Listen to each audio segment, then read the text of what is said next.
Hey, everybody. He's Batman. I'm Robin. She's Catwoman. Oh, no, wait, hang on. I'm the Joker. He's the Penguin. She's Batgirl. That ain't it either. We are not Batman. We are Vikings Report with Drew and Ted, and we are back in studio. Drewster, how are you? Ted Glover, how you doing, Smitty? We're back in the studio for episode 28. And you know what that means? What's that? I'm better than you are. So why don't you fix your little problem and let's light this candle. All right, I'm cooler than you are. Why don't you fix your little problems and light this candle? He's right. Let's light this candle. He surely is. Light the candle. Yes. Resume the countdown. Still haven't seen it. You still haven't seen the movie? You're killing me. Toonses, how are you this fine evening? I'm doing good. Excited about the weekend. Can't wait to see the new guys. Oh, I know. It's going to be fun. This is the morning. What do we got going tonight, Ted? It's August 14th. It's Saturday. It's August 14th. When you're watching this, less than 12 hours? Maybe 8? I don't know. I'm not a public school math guy. Minnesota Vikings football will be back. It's preseason football. We are all excited about football. As soon as the first preseason game is over, what are we going to do? We're going to gripe that the preseason's too long. We want the regular season. But for now, we have Minnesota Vikings football coming up. And we're going to talk all about tonight's game with the Denver Broncos. But first, got a lot going on. It's a big show. We got Batman and Robin. We got our player tribute. We got some pretty pertinent Vikings news. We're going to talk Wyatt Davis and the right guard battle. But first, Drewster, Batman, let's go. Holy cow, Batman. You know how many times Burt Ward said that in all the episodes they had? 6,402. 352 different references. Holy murder. Holy homicide. Holy felony. Holy interplanetary yardstick. Holy unrefillable prescriptions. Give me an episode shout out. Only ran 3 seasons, Ted. 66 through 68. Can you believe that? Wait, let me give you a clue before you guess the episodes. Okay. This was a show that was on twice during the week. Remember? It was on back-to-back nights. I did not remember that. No. They had 2 episodes a week, which was nobody's ever done it before or since. So 95. 120 episodes. Oh, wow. In And only 3 seasons? In only 3 seasons. That's 40 episodes a season. That's a lot. Man. That's a lot of pill popping from your utility belt. You know what I They mean? were working harder than Thai hookers. Me so horny. Me love you long time.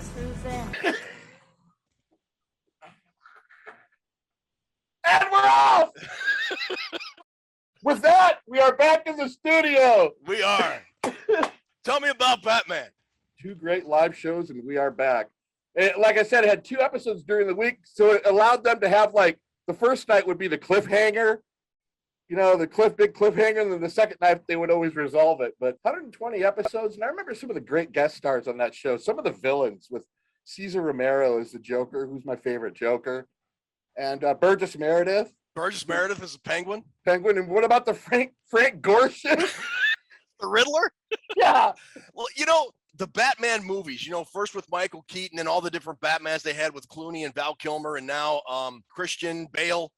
There's been a whole plethora of Batman movies and all that, and they're all pretty good. I like DC and I like Marvel movies, especially now with grandsons. But man, I just think this Batman show, this over-the-top, campy show, just doesn't get nearly the respect it should. I mean, because if you take it for what it's worth, man, it was a fantastic TV show. Fantastic. And it was kind of predictable and hokey. And I think the only reason it only lasted 3 seasons is it kind of ran out of things. How much you going to talk about? But you figure 40 episode seasons per season, they had a lot of like fighting choreography and a lot of like stunt things. There's a lot of work put into that show. If you're thinking that many episodes and only 3, I thought it ran for like 10 years, but yeah, I became a fan. I mean, I was only 2 years old when it came out. So I basically became a fan when it came back on and was running through all the channels. Remember when they were climbing up the rope, up the building? Yeah. Somebody would come out and say something. Short back climbs are harder than the longer ones. It takes a while to unlimber your muscles, Robin. It's all good training. was always an effect they had. They had him running with a projector behind him. It was real old school. Just campy is a good word. Do you remember when they did, like, I think it was either after the TV series or before the TV series, they did the 2-hour movie. Yeah. And they had the bat cycle and the bat copter and the bat this and the bat that. And like, as a little kid watching that movie, oh, that was cool. As an adult, after I became a helicopter pilot, I watched the Batman movie again, and it was a crap helicopter. But like, as a little kid, me, that was awesome. It was a Batcopter, man. And it happened to be at the time on the studio. They had all the extra money to build those. Those were fully built props. Those bat cycle and all that stuff. They built all that stuff. Who wanted that show tonight, Ted? That was a request by Mr. Dan Lee. Dan, thank you for the Batman show. Great. And then, great. You mentioned the fight scenes and like the Joker and the Riddler's gang would be all custom dressed in the same outfits. You have the kaplow and the blam and the kapowing. The kapow coming through in the cartoon letters. I mean, and then Julie Newmar, the Catwoman. Mm-hmm. Come on now. Oh, yeah. It's just great characters all the way. Tidbit to go out the door with Batman. Burgess Meredith had quit smoking, and they wanted him to smoke. And so remember, he had that long stick with a cigarette on it? Mm-hmm. It was just a cigarette. They're going to have him smoke, but every time he smelled the smoke, he would throw out F-bombs and get angry and say F words. And so they decided, we want you to smoke, so we're going to put it on the stick so you don't smell the smoke enough. And instead of swearing, one of the people went, why don't you quack?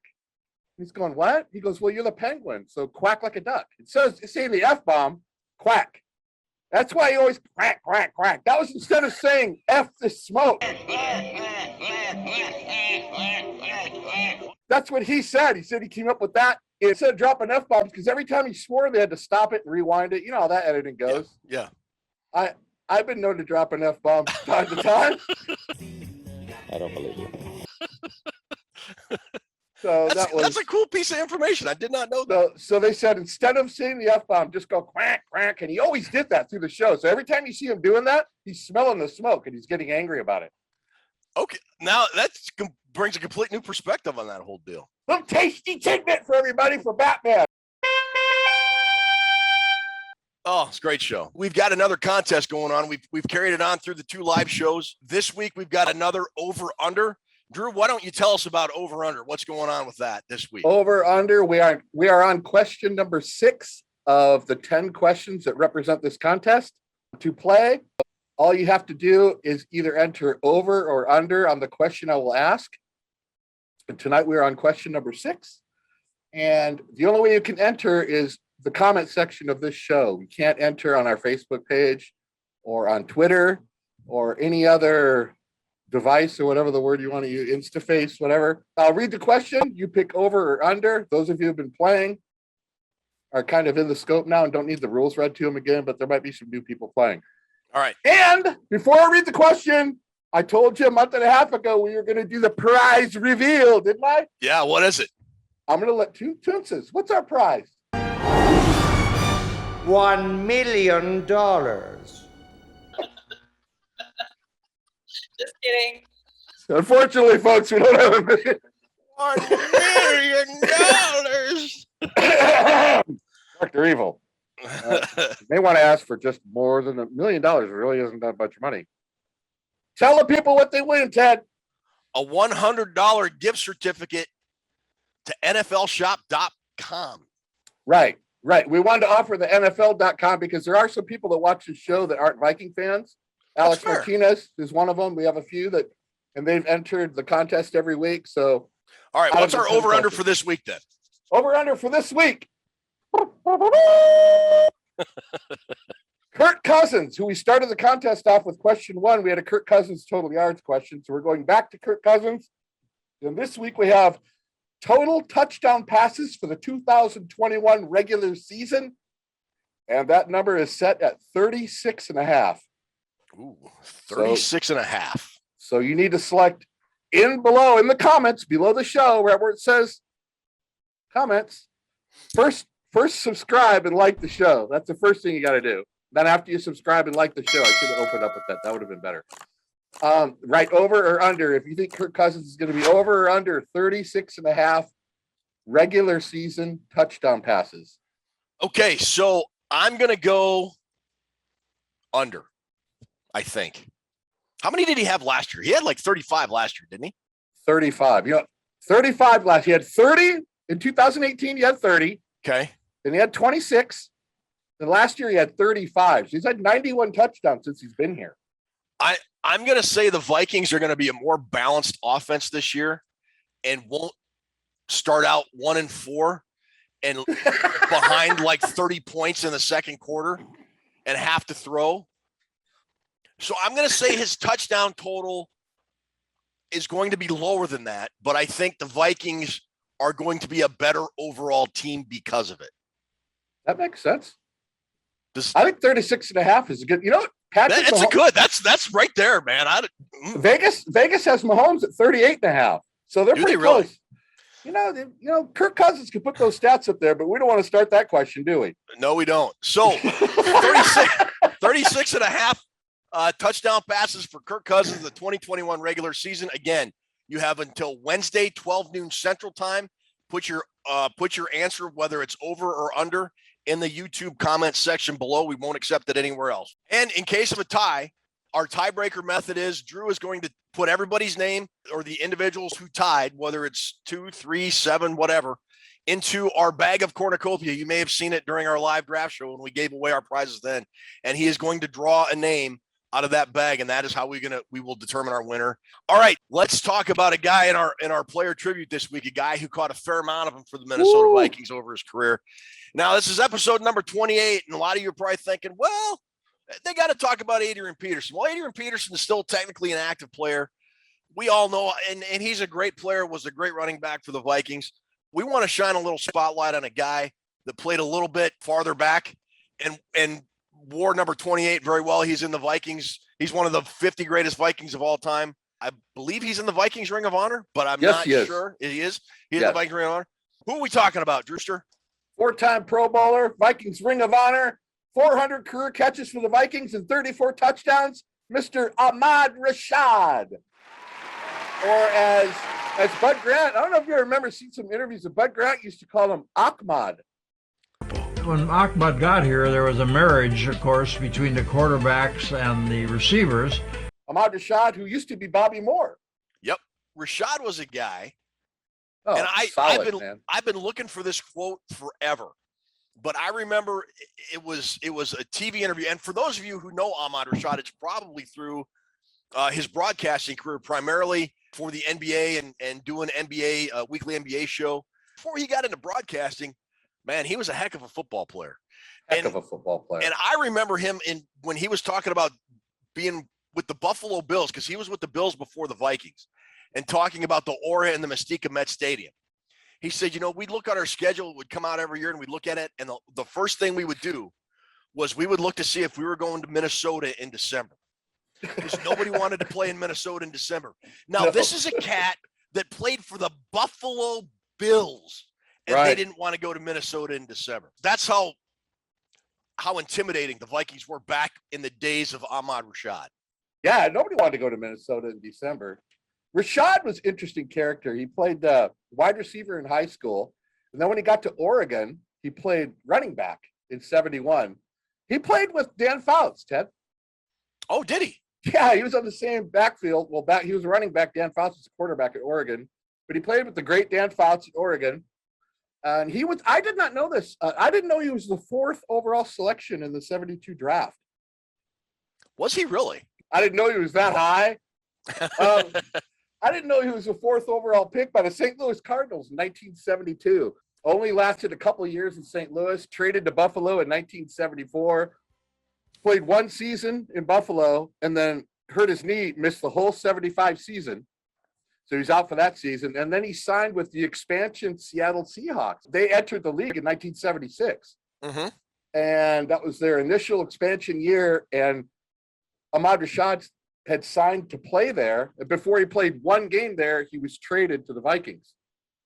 And you think about it. Think about 1976 when Ahmad Rashad came to the Vikings. Then he spent 76 to 82 making some fantastic catches. But you think about, he got here, and then we got Sammy White the same year, who was Rookie of the Year in 76. Yes. So Fran Tarkenton went from, I mean, he had some good receivers. He had John Gilliam and Bob Grimm, but it really took off. And Jim Lash, right, Jim Lash. But in 76, he got Rashad and Sammy White at the same time. That's a pretty huge upgrade. It is. And the best way to explain Ahmad Rashad and Sammy White, for those of you who didn't have the pleasure to see them live or when you were growing up or whatever, they were kind of, and I hate to say poor man's version of, because they were very good players in their own right, but they were kind of the poor man's version of Randy Moss and Chris Carter. You had Sammy White, who was the speed guy, the deep threat, the guy that stretched the defense. And then you had Rashad, who was more of the possession receiver, at least with White under the Bud Grant and Tarkenton offenses, because Rashad really didn't put up a whole really big numbers until after Fran Tarkenton retired. He was a 600, 700, 800 yard guy for those first few years. And he was, you know, like you always remember Chris Carter making those, you know, catches on the sideline, getting out of bounds, moving the chains. That's how I remember those two guys. Am I off on that, or is that accurate? You're 100% completely accurate. The most passes I think he caught for the Vikings was 80. I think in 1979 he caught 80, and that was when Tommy Kramer was the quarterback. Only had 80 catches was the most he had for one season, but he was the possession guy. Yeah, like you said it perfectly. Sammy White was the deep threat they had to worry about. And I remember Rashad being the guy that caught everything before Chris Carter got here. He made some just insane catches. And of course he made the miracle at the Met. We'll never forget that. He caught that deflection, but he caught a pass in Lambeau one day, Ted. And I think it was the game we tied. I think it was a 10-10 game or something, but he jumped up like 10 feet in the air and then had to reach down like 2 inches off the ground to grab this catch. It was just something that was so weird looking. He caught everything. And it was always so nonchalant. The guy knew how to run routes. And more importantly, he knew how to mess with a cornerback. He knew how to get the corners out of position. Just a really smart receiver. Wasn't a blazing, scorching speed. Wasn't really quick off the snap. But what he was he was smart, and he knew how to get to the open zone. Made that game against the Eagles. He caught that game-winning pass in that Eagles game in like 75, I think it was. But yep. I don't know of another player that only spent 7 seasons here that made a bigger impact. No, he really, for a guy that didn't have a longevity as part of his career, he made the most of his time here. I mean, he played in Super Bowl 11. A lot of people forget the week before, you know, the Vikings weren't even going to be in position to win the division had they lost the week before that Cleveland game. It was a late season game in Tampa Bay. I'm trying to remember, his dad was sick or had just passed away like a few days prior. So he either went to visit his father in intensive care and then came down to Tampa Bay and had a really great game, caught some huge passes from Tommy Kramer, and the Vikings won that game and kept their playoff hopes alive. And that led into next week for the Met Stadium Miracle. And he caught it before that Met Stadium Miracle. He caught a touchdown pass with just under 2 minutes to go. You talk about being able to get open and make a cornerback look like a fool. He was standing like a 25 or 30 yard touchdown pass, and there wasn't a Cleveland Browns defender within 10 yards of him. He was that wide open. Man, that's a good share. I never knew about the Tampa Bay thing. You said he missed the entire 75 season for a knee injury. I don't remember him being hurt a substantial amount for the Vikings. He just always seemed to answer the bell and always was making plays, a guy you could always rely on for the Vikings. Just a great player all the way around. Always rely on him for the Vikings. He was 98 games, 400 catches for the Vikings, caught 495 for his career, had 5,400 yards and 34 touchdowns for Minnesota, ended his career with 44 touchdowns total, caught 10 more in other places. Got a couple tasty tidbits to lead out with Ahmad Rashad tonight. Ahmad Rashad is I think the only player in NFL history who replaced the same player twice on 2 different teams. Really? When he got drafted by St. Louis, they had John Gilliam. He replaced John Gilliam in 70. Way. When he got drafted in 72, he replaced John Gilliam, right? Mm-hmm. When he came to Minnesota in 76, after everything I explained earlier, when he got to Minnesota in 76, guess who he replaced? John Gilliam, because John Gilliam and Jim Lash were the receivers in 1975. He replaced the same guy on 2 different teams. I've never heard of that happening. That's wild. That is wild. That is wild. What about Teddy and that Jets quarterback? Oh, yeah, that's right. Tootses! Yeah. I thought Tootses slept when we did the show. Yeah. Tootses, that's right. Yeah. That's right. Now when I don't mention never happening. Toots just throws that out there with Teddy replaced with Sam Darnold. Replacing Teddy. So we've got 2 Vikings connections for this. This is pretty wild. Oh, that is excellent job, Toots. Also, Ahmad Rashad has the longest reception in NFL history when he was a rookie in 72 with the St. Louis Cardinals. Mm-hmm. The longest reception in NFL history that was not a touchdown. 98 yards. How the hell is that possible? We got to find that play. We got to find that. It's got to be in the archives somewhere. We'll try to dig that up for folks. But yeah, he had 98-yard reception without scoring. And that's still a record, I do believe. I'll check with Tony Bell. But I think that is still a record. 4-time Pro Bowler. You know what? The guy never missed a pass. No, I can't remember. He didn't. I think he had less misses than he had marriages. He's on 5 marriages. I really only think he missed 4 passes when he was. Jeez, that's a shot across the bow. I thought he was still married to that Cosby lady. Felicia Rashad? I thought they were still married. That was like 3 wives ago, bro. Do you remember he proposed to her live on TV? I don't remember. He did? Yeah, he did. And he was all nervous. And somebody, he was like sweating. And somebody gave him a Kleenex. And he tried to wipe his face off. And like a piece of Kleenex got stuck on his face. Felicia, would you marry me? Would you get back to me, Bobby, on that answer? On live TV. It was hysterical. It's a true story. I remember that like it happened yesterday. I never saw that. I never knew that. Yeah. And I thought he was still married to her. So I did too. Oh, well. All right. So Ahmad Rashad, Vikings great, number 28. So moving along. So we're talking about the Vikings and training camp, and we just talked to Ahmad Rashad. Wide receivers are a big part of Minnesota Vikings training camp. A few days ago, Justin Jefferson had an injury scare. No, God! No, God, please, no! No! No! No! He landed hard on his shoulder. Bashad Breeland, it was just a routine play, and it looked bad for a little bit, but it just turns out to be, thankfully, just a sprained AC joint. Very minor injury. He will be good to go for the regular season. It's no big deal.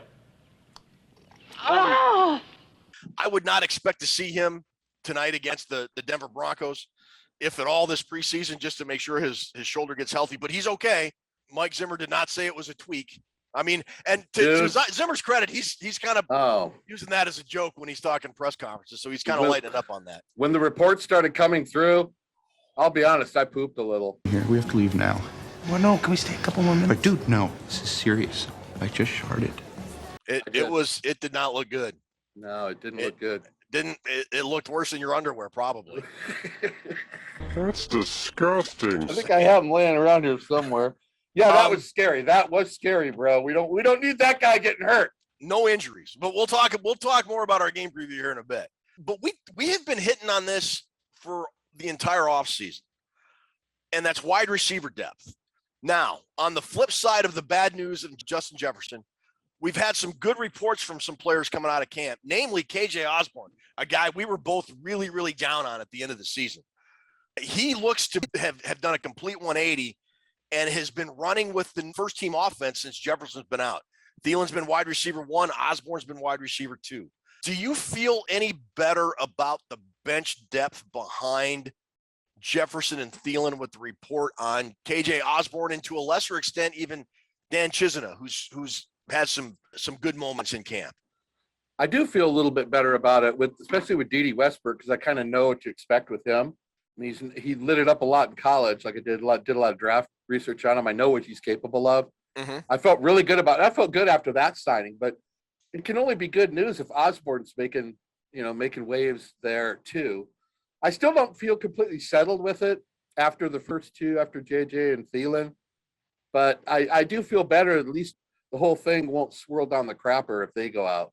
Yeah. I mean, Marset better get something together. I mean, I think Zimmer said something about Marset. Speaking of Amir Smith-Marset, a guy we were both pretty high on once he got drafted, and you've done your did your draft review, and we hit on him a couple times this offseason. Now, Courtney Cronin put out on one of her training camp notes this week, she said, Mike Zimmer said if Amir Smith-Marset wants to make the team, special teams are part of his quote-unquote job description, while also noting he has a lot of work to do in that area.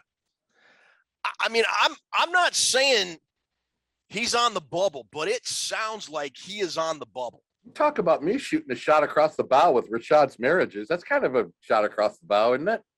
He didn't run back one punt in Iowa, so you can't be talking about punt returns. He did a lot of kick returns. Yeah, he's a very good kick returner, but I don't know. How do you take that comment, Ted? I mean, well, you know how I take it. I take it as Chad Beebe has the inside track to make the 53-man roster. And I don't know about you. You ever see the movie The Exorcist, my friend? Did you?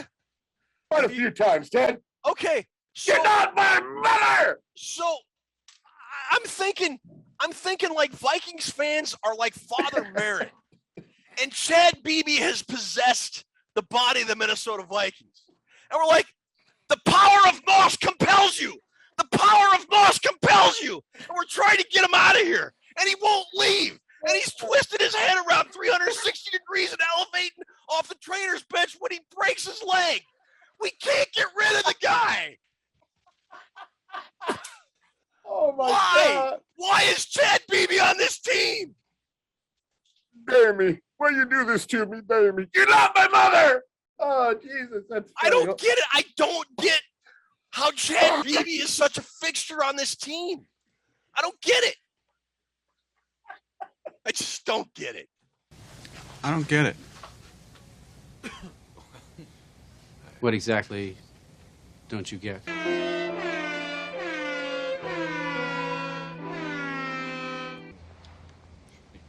Yes. I still don't get it. Oh man, I broke a rib. That's exactly what it's like. He's there, and the guy hasn't played more than 3 games in a row without getting hurt. I don't know. I don't know what the deal is with that guy. I have no idea. In all seriousness, I would think at this point. At this point, Beebe's like a known quantity. I mean, I don't think he has a high ceiling. He is who he is. The guys that you know of already that aren't making your team better, why keep them?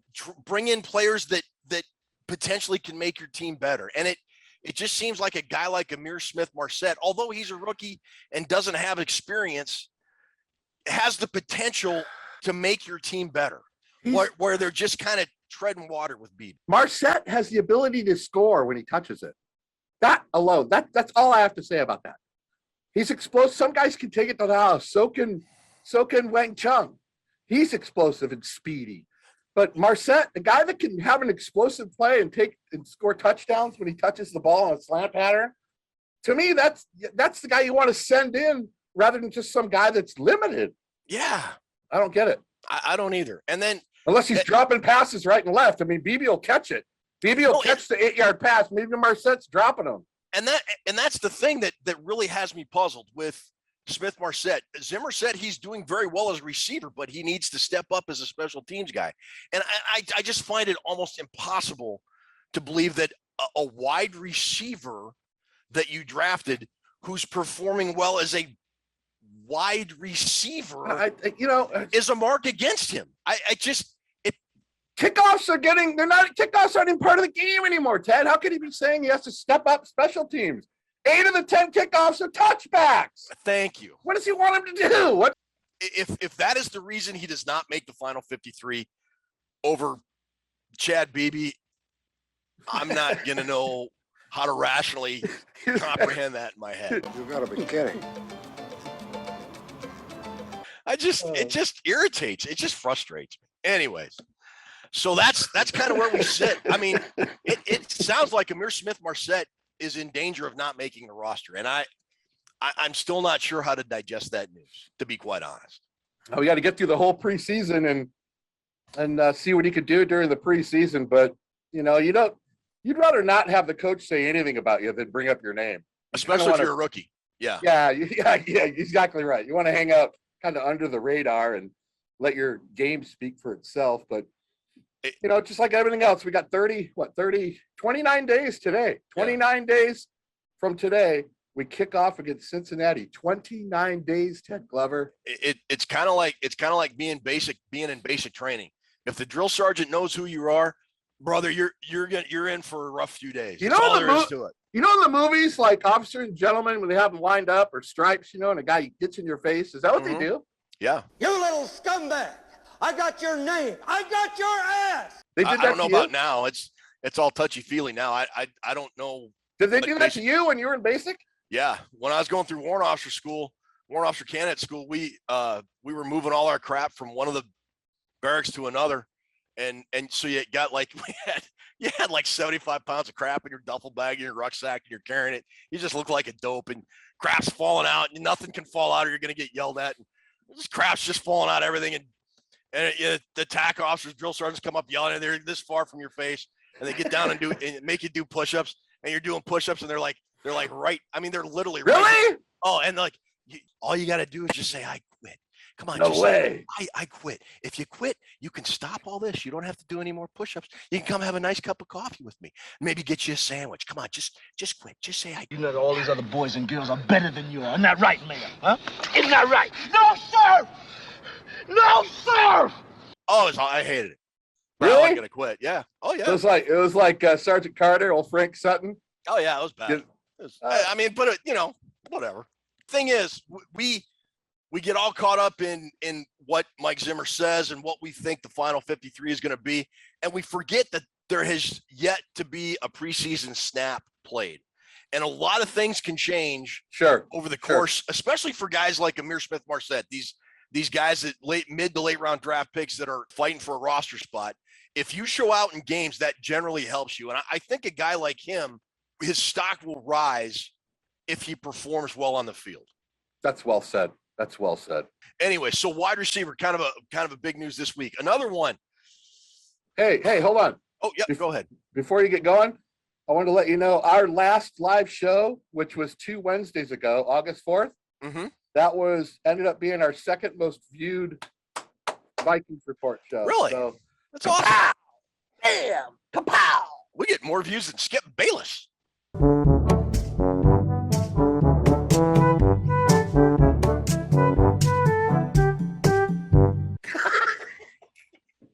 We probably don't. We probably need to drive that off. I just got a breaking news thing. I wanted to throw that out there. Tonight, we're specifically talking about offensive guard.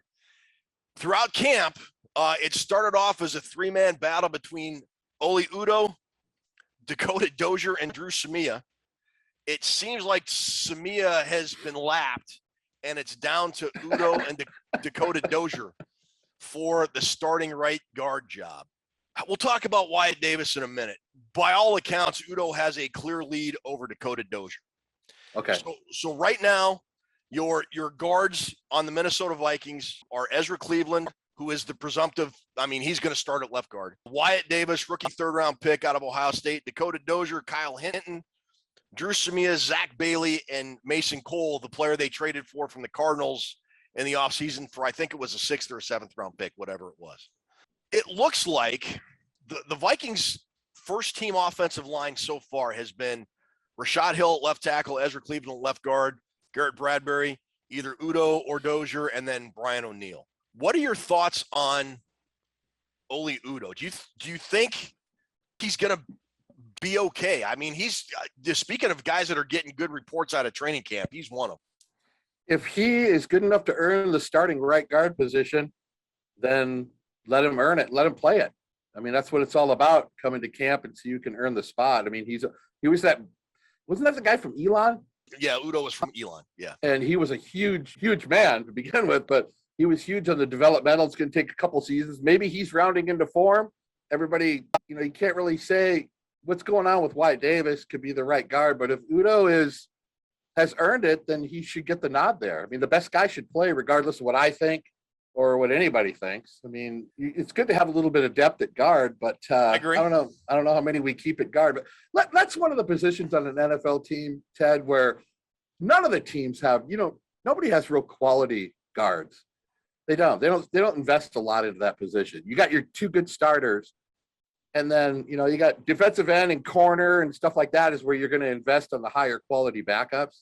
I don't think any team has real high quality guard play at backup players. And I might be wrong, but after the starters, they're just bodies there.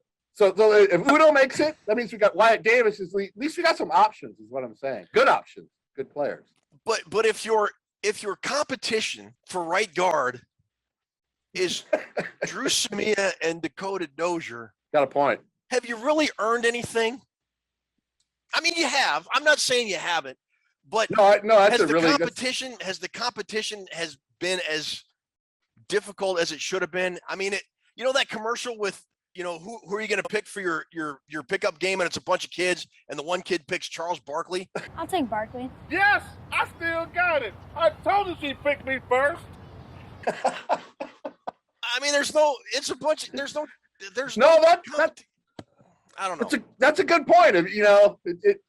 If the guys you're beating out to get the position suck, that means you're just a little bit better than sucking. I mean, yeah. I was more thinking about if he beats out Wyatt Davis, because I know what Davis brings. I know what that guy's all about when he's healthy. So let's talk about Wyatt Davis, because you and I penciled him in as a day one starter when he got drafted. I did. From Courtney, and by the way, I got that first bit of info about Amir Smith-Marset from Courtney Cronin from her training camp notes. This also is from ESPN Vikings beat reporter Courtney Cronin as well. Regarding Wyatt Davis, so far he has done nothing but take third team reps. And she says he still has a ways to go before he is in the mix. What is the problem? Well, he was hurt. He had tweaked his ankle or something. And because you remember, he was doing reps at center, and that was just a thing because the other centers were hurt and couldn't even do that. So they had Davis off on the sideline doing that, and he couldn't participate in drills and the practice itself. But now he's off that duty and apparently I presume they just have him working with the third team to get him sort of back in training camp shape, just to get him used to doing the reps and running the plays. And as he progresses, hopefully he will move up into the mix. But so far, and we'll talk about Christian Darrisaw later, not in this show, it's been a disappointing camp for Davis and Darrisaw. Would you agree or disagree? We have all these high hopes when the draft came out. We got, and then now it just seems like they're like nicked up and damaged goods. I mean, I don't want to think that just starting their careers. And like I said, I don't want to go out to talking about Darrisaw because there might be bigger problems with him. We don't know, but I certainly hope Davis can get through this, and I know he'll be the starting right guard. But to this point, if anything, the eyebrows got to be raised a little bit on feeling like secure that these guys are going to be starting week one on the offensive line. And I've said it all along. You need to get reps in with the guy next to you, or it's a disaster. Now, Cronin did say has a ways to go before he's in the mix. So if there's a silver lining to this, again, game one tonight, I would assume he's going to get some playing time, assuming he's healthy. And like Smith-Marset, everybody in the NFL says put it on tape. So if you put it on tape, it may start getting him more in the mix, get a few reps with the ones, maybe play well and earn a few more, and maybe by the beginning of the season he'll be competing for that starting job. But right now it just doesn't look like it. And we think eventually he'll be the starter. And that's just based on his college career. And you've got some tape on him from college. And I watched, I think, every game he played because he played at Ohio State. And I just thought he was a phenomenal player. I'm feeling great. I honestly feel so blessed to be a part of this organization. And, I'm just excited and can't wait to get to work. I just feel like the reason why I have this opportunity to even have been an All-American is just because of the work ethic that goes into Ohio State. Draft researched 295 players, and I found 3 that were flawless on the tape that I saw. Spicoli, Lawrence, I mean, he doesn't do anything bad. He's a really good player. Jamar Chase, the wide receiver for LSU, flawless game. Going to be a great wide receiver. And Wyatt Davis, I couldn't find anything wrong with his game. He was number 1 guard on my big board, and I think besides Jeremiah Owusu-Koramoah, the linebacker the Browns took in the second round, that's probably the best steal in the draft. I think Davis was the second best steal in the draft, talent-wise. That guy mauls people, Ted. He's a tremendous player. He's just, first off, it's hard to watch the tape in those uniforms, those Buckeye uniforms, but I get through it. I appreciate that. It's tough to watch because I cannot stand those uniforms. I can't. Well, the best uniforms in college football, but that's another discussion for another day. Wait a minute. No, Hall of Fame's this week, right? I see there's 2 Michigan guys there. Are there? Hutchison and Charles Woodson. Toonses, how many Ohio State guys are on this list? Huh. Okay. Okay. They played against Penn State, and Penn State had the #1 rush defense in the country. They made it known to everybody, too. There's banners hanging all over the stadium. Nobody rushes on us. Buckeyes went out and rushed for 229 that day. And I bet you 190 of them were in the hip pocket of Wyatt Davis. It was amazing, dude. That guy was destroying. Wyatt Davis destroys people. I've seen the speed and quickness, the lateral movement, the first punch. He's a good player. The only thing holding him back was the injury. If he's healthy and he can't make the starting lineup, we got a big problem on our hands. And see, that was my thing. Big problem. I think right now he hurt his knee at some point in the season, and then he re-injured it in the national championship game against Alabama. So he wasn't 100% healthy when the season ended, and he did not have surgery. He just rested his knee. It got better. But then I think he tweaked his ankle. So he's been dealing with nothing serious, just enough to keep him from getting a bunch of reps. And for a rookie, we all know how important that first training camp is. Come in, be healthy, and get to work. And Davis really hasn't had that opportunity, either the OTAs, the mini camps, or training camps. So if he can even get in the mix to talk about being a starter, which I still think he can. I mean, there's a lot of time left in training camp. It's dwindling fast, but there is time. And if he can get healthy and stay healthy and get to practice and do all the reps and do everything he needs to do, I still think he has a shot because, like you mentioned, he is a really, really good football player. Oh, my God, dude. And another thing, by all accounts, you read what the coaches say and different guys who do different draft reports, like Joe Marino over at the Draft Network, the ability to be a quick learner in combination with he wants to be the captain of any line he's in. Wyatt Davis wants to take over things, and he wants to, one of those kind of get behind me, we're going to kick some ass type of attitude. I think that's what he is. That's what he's about. Mm-hmm. And I think he's a quick learner, can pick up schemes really well. I think we both agree he's a very talented player. He just needs to get healthy, get reps, and then just get in the mix and just let the chips fall where they may. He had to earn his way too. As you know, he was behind Michael Jordan and Jonah Jackson. He was behind Jonah Jackson also. He was. So he had to work through the good players there at Ohio State to get where he had to go to earn a spot. So he did, and his play reflected. He was 2019 first team All-American, 2020 unanimous first team All-American. And in that national championship game when he got hurt, I think it was a national championship game. It was. If you go back and watch that tape until he got hurt, he was owning Christian Barmore. And we know Barmore was a high pick coming into this draft. He was doing really well against him. So it's unfortunate he got hurt in that game, but Barmore was having a whole lot of problems with Mr. Quiet Wyatt Davis. I'm always going to be an Ohio State homer. I'm going to speak highly of Ohio State guys. I think he still has a chance to start, but whether he does or not will be very dependent upon how well he plays in the preseason. And Drew Bunting, it's time for our first game preview of the year. Dude, we're nationwide. Right. We're coming back and we're nationwide, baby. So throughout the regular season, now when we get to the regular season, our show format's going to change a little bit. We're going to focus a lot more on the Vikings news and the upcoming game preview. And we've got a really cool tribute that we're going to roll out every week. And I don't think we want to announce it now. We'll do it for week one. We're both really fired up about it. And we hope you guys like it. It's a tribute to the pregame shows we used to watch when we were kids. We really liked it. It's one of the things that Drew, when he was pitching the idea for the show to me, he said, "Hey, what do you think about this?" And man, I loved it right away. So anyways, we're not going to roll that out because it's the preseason, and preseason games, if you followed football for more than a day, are not regular season games. Hey, it's still football. And it's, if you're watching this show, it's sometime between 10 and 11 on a Saturday morning, 10, 11, 12, 1, 2, 3. So you got under 5 hours before the Vikings game comes on.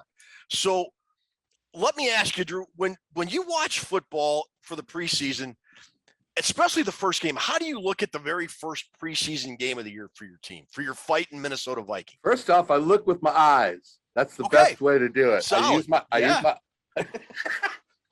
First preseason game, I'm very excited just to see the team play that we've been waiting since February or January to watch play again. Just the first thing I always say is no injuries. That's the first thing I say before we start. Before the kickoff, I always look to the sky and say, please, no injuries. Yes. Because that's all you want to do, basically, to get through these games, is to not have injuries and not just look like total knuckleheads out there, like jumping off sides and false starts and looking out of place and guys missing coverages by 30 yards. You don't want any of that, but you don't want guys getting hurt. And that's the one thing. That's my main thing throughout the whole preseason and training camp is just stay healthy.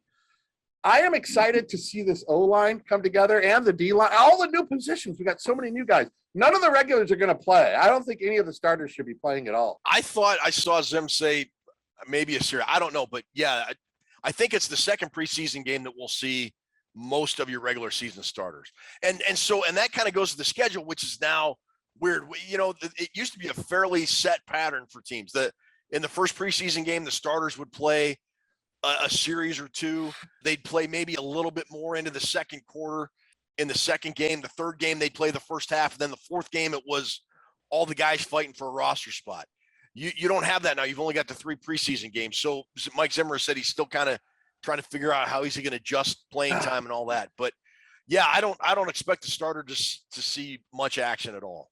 All these guys have been talking about since late April when we did this draft, Ted, and we've been taking one at a time every week, where if you watch the show, you kind of figured out we started from the last pick and we're moving backwards towards the number 1 pick. Mm-hmm. I'm excited to see Janarius Robinson play, man. I am. And Patrick Jones and Marset. I want to see these draft picks and what these guys can do. I really do. I'm really excited about it, man. Football tonight. Tonight we got a football game to watch.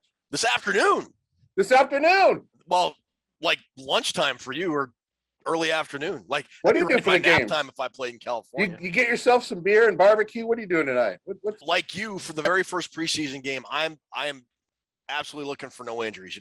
You can't win the Super Bowl by playing your first preseason game, but you get your starting quarterback hurt and out for the year, or one of your key players, man, it really puts a damper on your season. So yeah, get out of the game injury free. For me, I'm kind of interested in the backup quarterback battle.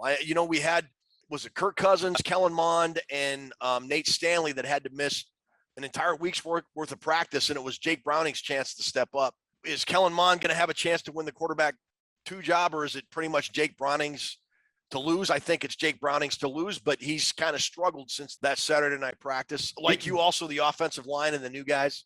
Do you happen to know the quarterback situation? Who's going to be available for tonight?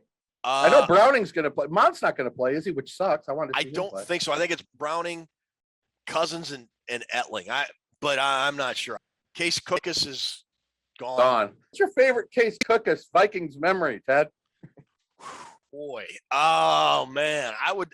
The way he walked out for practice that Monday afternoon is going to stick in my head, I think, forever. Nice save, man. He was here an hour. I mean, come on, man. No, guys like Wang Chung, Cameron Bynum. Drew is fired up to watch these guys play, man. I am. Do you care if they win or lose the game? No, I used to get really mad about it, and Ruby said, "Dude, it's practice game. Settle down." If the starters play a series or two, even if they don't look great, I'm not going to get too worked up over it. I remember a couple times, it was 2005. I remember this distinctly. The Vikings had traded Randy Moss, and Dante Culpepper had that MVP-like season the year before. And in the preseason, the Vikings first team offense looked unstoppable. I mean, I think they scored a touchdown on every single possession they were in. And Dante Culpepper says, "I know this offense so well, I feel like a Jedi." Now, this was before I fully understood that the Jedi are the most overrated special operations force in galactic history that managed to get entire solar systems destroyed. So I was really fired up by that comment. And you come at me, Star Wars bros, I will argue this until the day I die.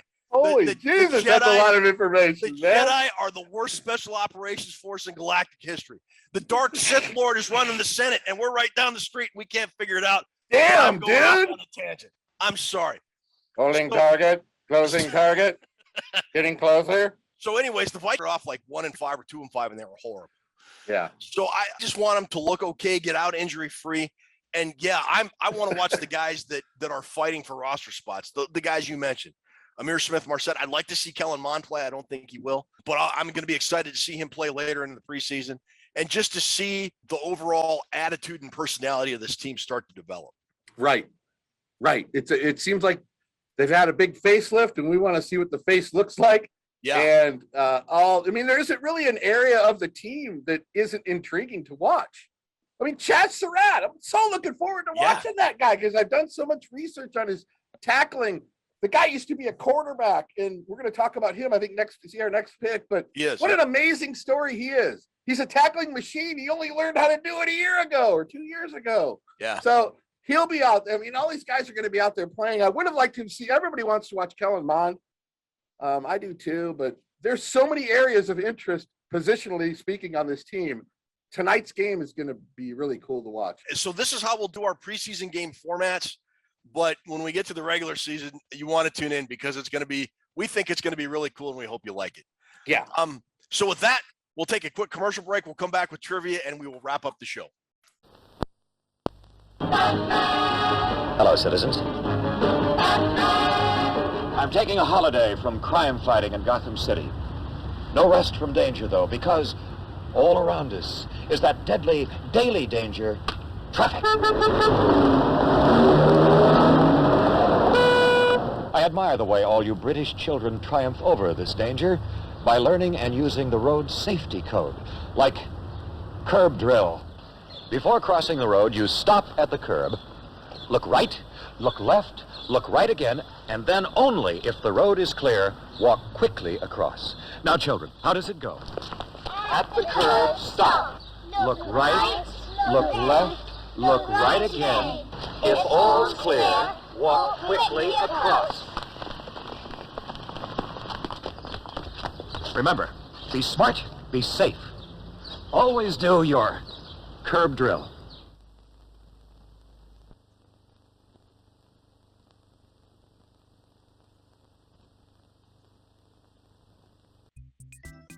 Welcome to Toots' Trivia. How you doing?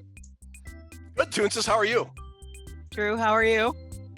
Doing good, Toots. How are you? Sorry. What? I feel like every time I start to talk, you're going to interrupt me. Come on, I learned it's been what, 3 weeks since we've done a studio show. I've worked on it. Okay. Today we and the one thing I want.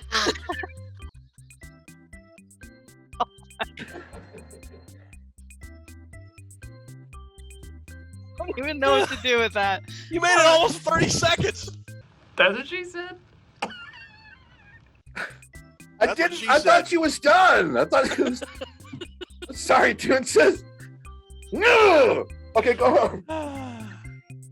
Okay, today we are just going to do some straight up trivia. You guys are going to be answering the questions together. We have a total of 29 points that you can get. All of the questions are going to be related to the Vikings and the Broncos in honor of tonight's game. I can't even do this. Oh, I'm guessing there's going to be a Teddy Bridgewater question since he's going to be. He can play tonight. Now Ted's doing the interrupting. Is Teddy going to play tonight, Ted? Yes. Okay, ready? Yeah, professional. All right, this question comes from Ryan Johnson. Thank you, Ryan. Who scored the first ever touchdown for the Vikings against Denver, and what year was it? I don't even know what year they first played. 76? 78?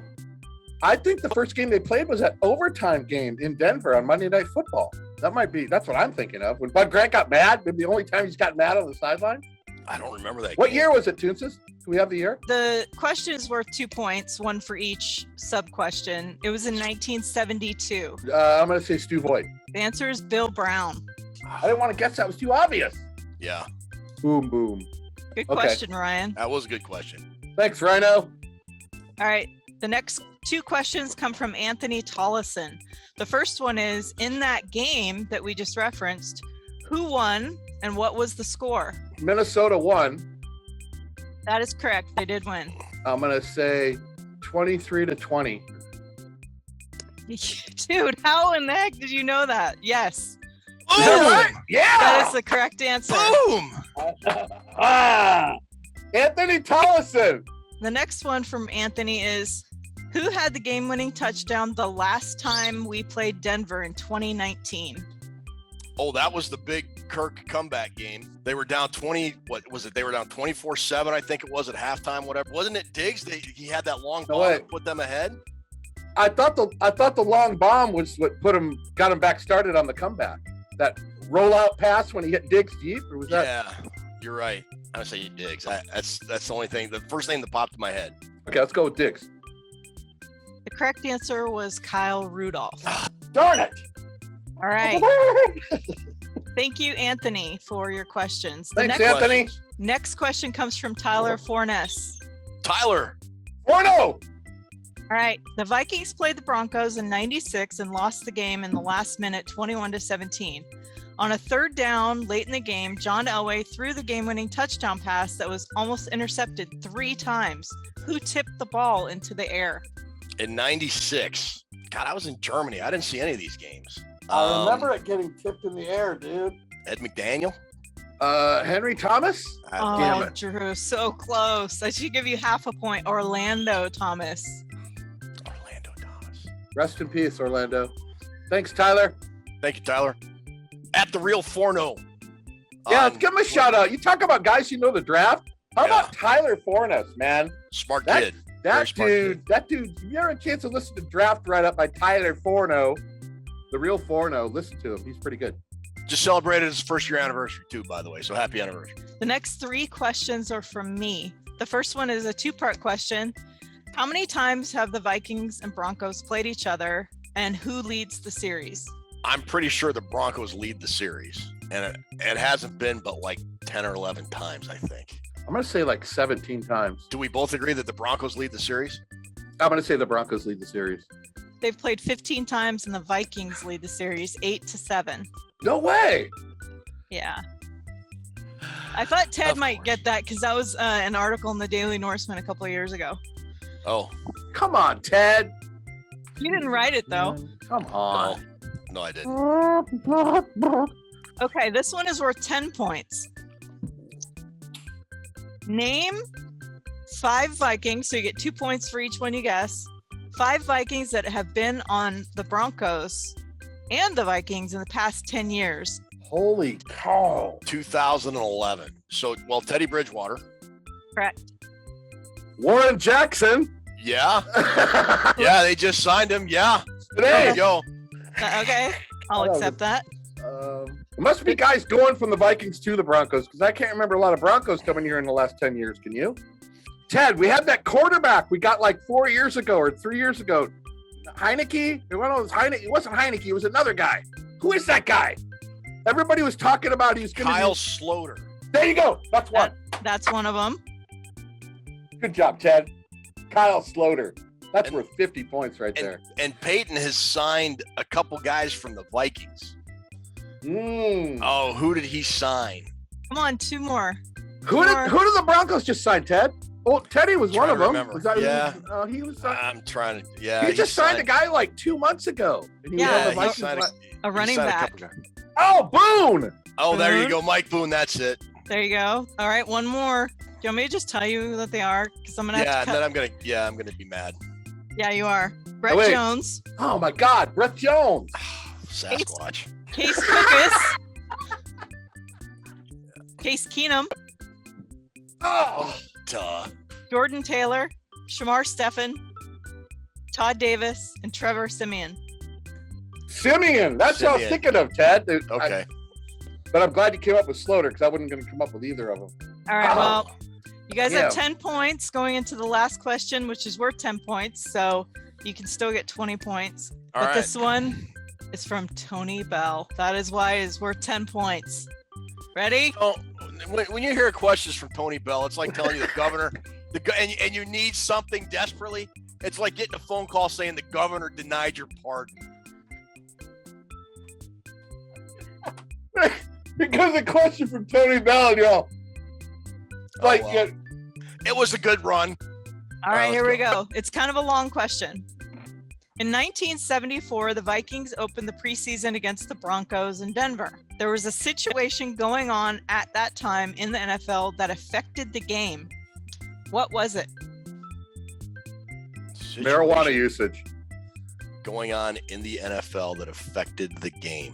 I don't have any clue on that. 74. So gas shortage. Yeah, the World Football League. Oh, the World Football. Yeah, go with that. The World Football League was taking players from the NFL. Yeah, let's go with that. That's not it. Oh, I thought you had it, Ted. Good guess, though. The NFLPA went on strike. No veteran players played in any NFL games that week. The Vikings-Bronco game was played by draft picks and free agents on all teams in the NFL. Huh, I didn't know the NFLPA went on strike that early in their union history. Yep. You know, that's a great thing about Tony Bell. He submits a question. He makes you learn from it, you know? Yeah. Thank you, Tony Bell. And thank you guys for playing. We'll see you next week. Sorry, boys. The governor said no.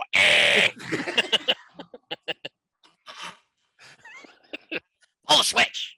We've got a Cracker Jack game going on. Yeah, have it failed. Sorry. I want to watch a Viking game. I wish it was tonight, and I wish it was hanging out with you, man. You could do the play-by-play of a Viking game in that voice. Here comes our Viking gridiron boy. Just fired up for all this football. Oh, that is fantastic, dude. That is fantastic. I love it. Toons, thank you so much for the trivia. Thanks to everybody that gave us the questions. We'll try and do better the next time. That was pretty poor effort for us tonight there, Drewster. That'll about do it for tonight's show. Again, thanks, Drew. Thanks, Ruby. Thanks, Liz, for all the editing that you guys do.